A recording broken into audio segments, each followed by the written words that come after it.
My husband, James, had always been dedicated to his job. As a corporate attorney, his hours were long, and his work demanding, but I never minded. I was proud of his success and understood the sacrifices he made for our family.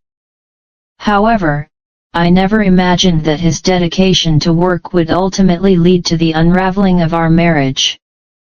It all started subtly, small changes that I brushed off as the side effects of stress. James began coming home later than usual, his phone always seemed to be glued to his hand, and he started paying more attention to his appearance. I tried not to overthink it. After all, every marriage goes through phases, and I chalked it up to his workload. Then came the company party. James had invited me, but as the evening wore on, I felt more like a ghost than his wife. He spent most of the time chatting with his co-workers, especially a young, attractive colleague named Claire. She was charming, intelligent, and confident, everything that would make anyone gravitate toward her. That night, James and I argued for the first time in months. I told him how neglected I felt, how it seemed like his work and Claire were more important than our relationship. He dismissed my concerns, calling me paranoid and insecure. But paranoia isn't baseless when the evidence starts piling up. Over the next few weeks, I noticed more red flags: late-night work meetings, whispered phone conversations, and even a receipt for an expensive necklace that I had never received. My suspicions became unbearable. One day, while James was at work, I decided to investigate. I didn't want to invade his privacy, but I felt I had no other choice. I found his work laptop and opened it, my heart pounding.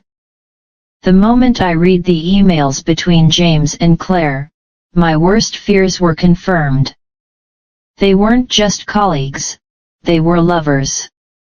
Their exchanges were filled with flirtation, plans for secret getaways, and declarations of love. I felt a mix of rage and heartbreak. For years, I had supported James, been his rock, and this was how he repaid me when he came home that evening. I couldn't contain my emotions. I confronted him with the emails, demanding an explanation.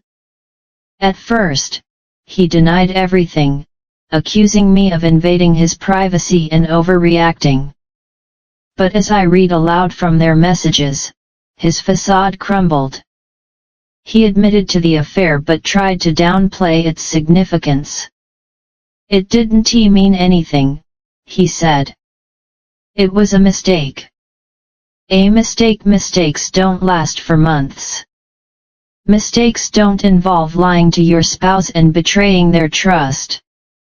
The confrontation ended with James leaving to clear his head. I spent the night crying, trying to make sense of everything. The next day, I reached out to a divorce attorney. James begged me to reconsider, promising to end things with Claire and work on our marriage. But the damage was done. The divorce was messy, as divorces often are, but it marked the beginning of a new chapter for me. I threw myself into therapy, rediscovered hobbies I had abandoned, and leaned on friends and family for support. Today, I'm in a much better place.